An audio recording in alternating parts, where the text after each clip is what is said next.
Welcome to the tiny home office build. We're starting with the foundation by squaring it up, measure corner to corner, and then we're going to remove the topsoil for the footings. Now I'm not going to go into every detail here because all those details are on another video on the Build Tufts YouTube channel. So go check that out for everything you need to know about the foundation and the subfloor.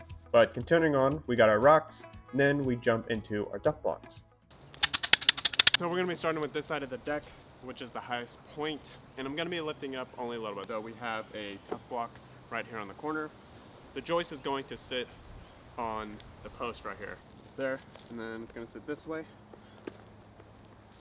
So that fits really nicely.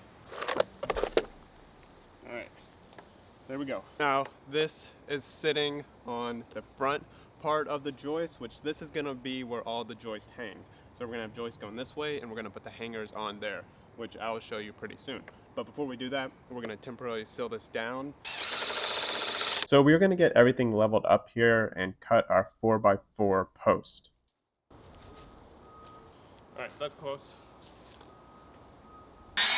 Now we don't want our joist to sit just on our hardware. We want it to sit on the post so that the post takes the weight. This is the correct way to do it, and it's more safe, more sturdy, it's better, so do it that way. All right, we got it.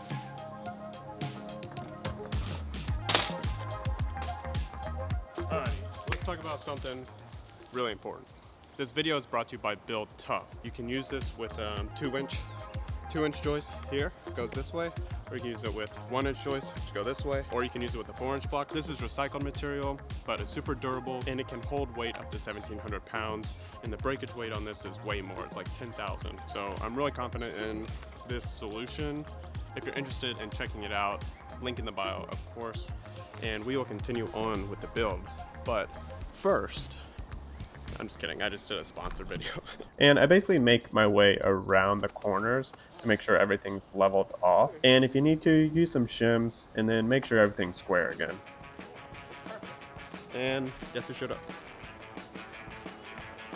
You like it? Yeah, right, got it again. Now back to the foundation. I'm doing 16 on center joist, and these are 2x10s. So it's nice and sturdy for the weight that the tiny office needs. Now I am adding some more footings here, and Tuff Block suggests adding quite a lot more footings just to make sure, but this is good enough for me and the weight that I need. So here we're continuing on with the joist.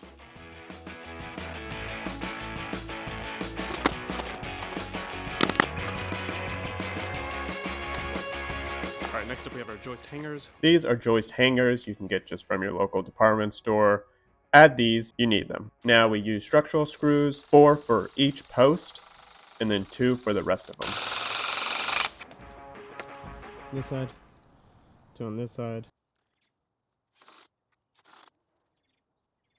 Then after we get that, we're gonna go to our nail gun. And these are shooting 3.5-inch nails, I believe. 2 into each one, just to make sure. You don't actually need it, but it's good.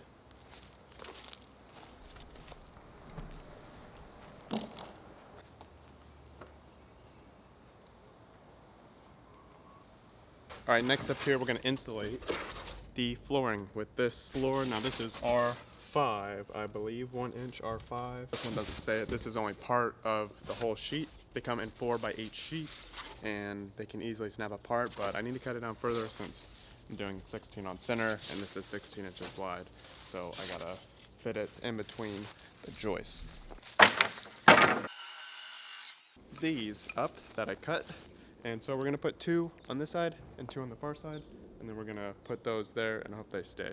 I ended up using about 2 sheets for each of the holes between the joists, and this would get a nice layer of insulation so that my flooring wouldn't just be a suck of heat.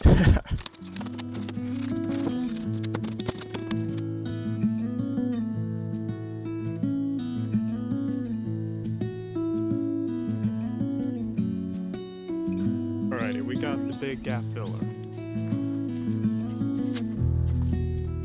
Now after the subfloor, the foundation is done, we're going to move on to the subfloor, which is 3/4 inch pressure treated plywood. And I'm going to glue it down, and then I'm going to nail it down so that it's nice and sturdy, and it gives another structural integrity to the foundation.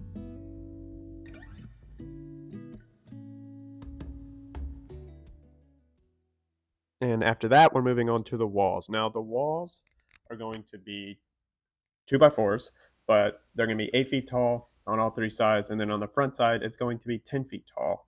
And this is going to be a lean-to roof, which is one of the easiest roofs you can do. I highly suggest it if you're a beginner. And make sure you do the top plates and make sure your walls are straight. So you want to make sure they're all square, they're all going up and down properly, and then do your top plate, and then get your ceiling joists and your roof rafters. These are 2x8s. I'm moving on to plywood, which is stupid heavy. So I had a friend come out, help me with some of it, as well as doing things like the joist hangers here.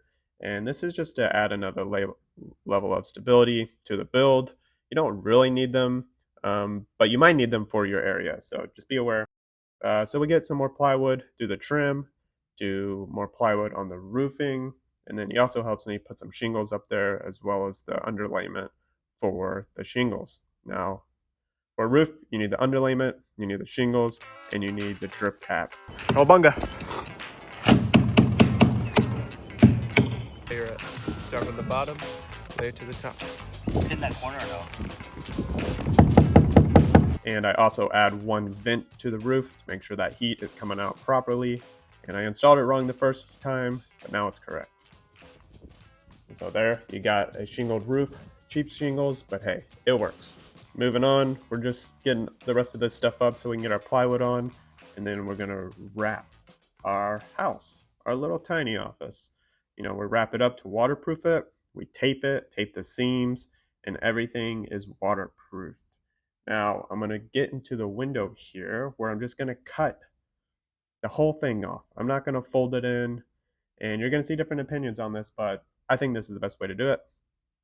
Cut it all out, and then waterproof it from there. So we're going to get our tape.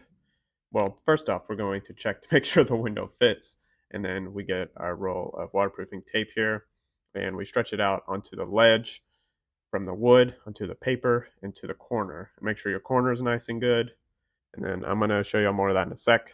We're going to get our sliding door in. This is heavy. Get some muscles, and then put your flange on, caulk it up. Make sure everything is screwed and nailed in nice and tight. Now back to the window. Once again, get some help with this and put your window in. Make sure it's straight. Shim it if you need to, and then get your nails in. Now, after your nails are in, you're gonna, continue waterproofing. And your waterproofing, it's pretty straightforward, but it's a little complicated if you haven't done it before. Kind of confusing.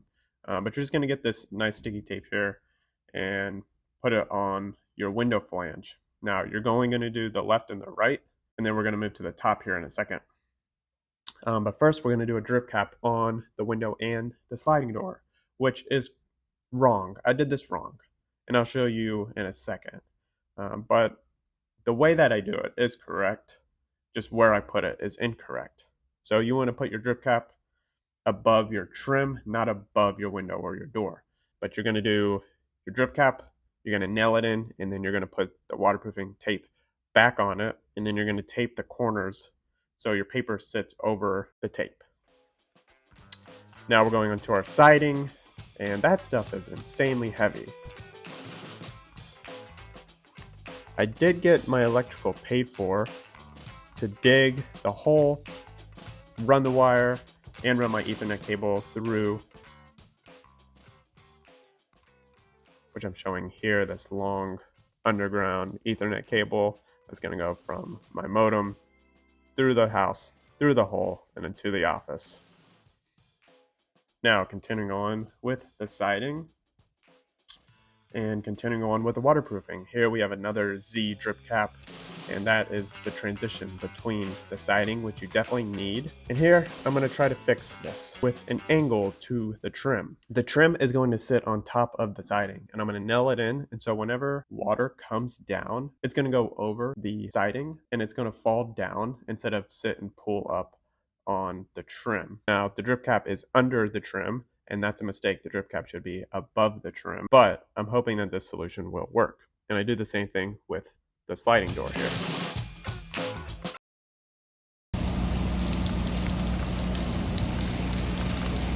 Yo, what's good, cuz? Alright, y'all never gonna believe this. My mic was not working for the last couple weeks. It had gone dead. And I didn't notice it until I was checking my footage a couple mornings ago. Oh, I think it might rain. In the video up to this point, you won't see me talk from the foundation all the way to this point. So right now. But now you hear me talk. Alright, I found a new product at Home Depot. This siding.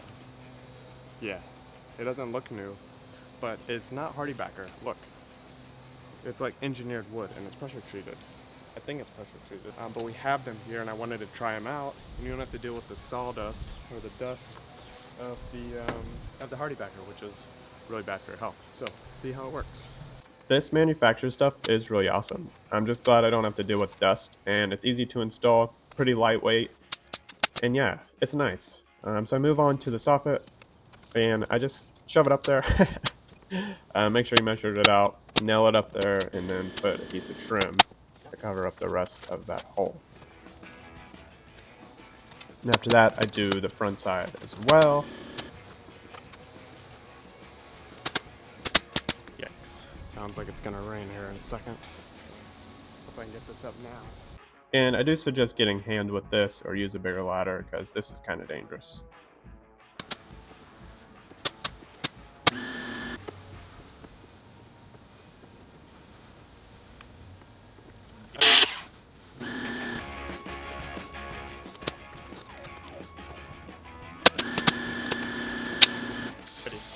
Trim complete. Hey, welcome back. We're painting this today. Let's get it.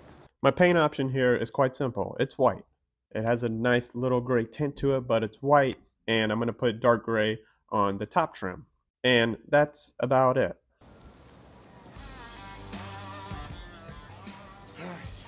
See y'all in just a second.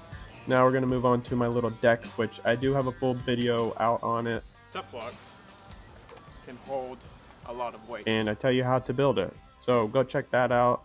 It's pretty straightforward, but you can apply this to a bigger deck as well.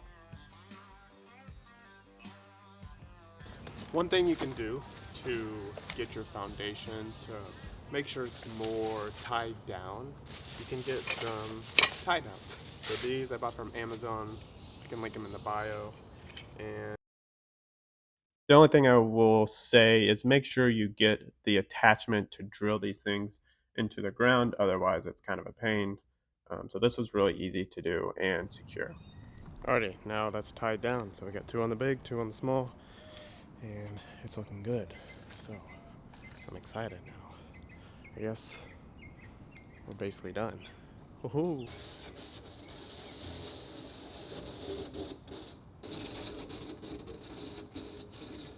Alrighty, we're all done. Tiny backyard office build. It's awesome. I love it.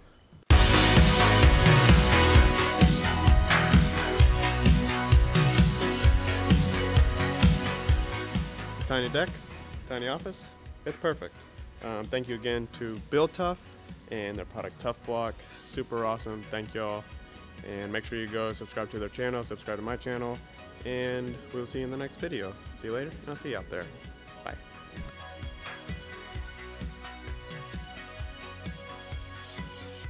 I'll be right back.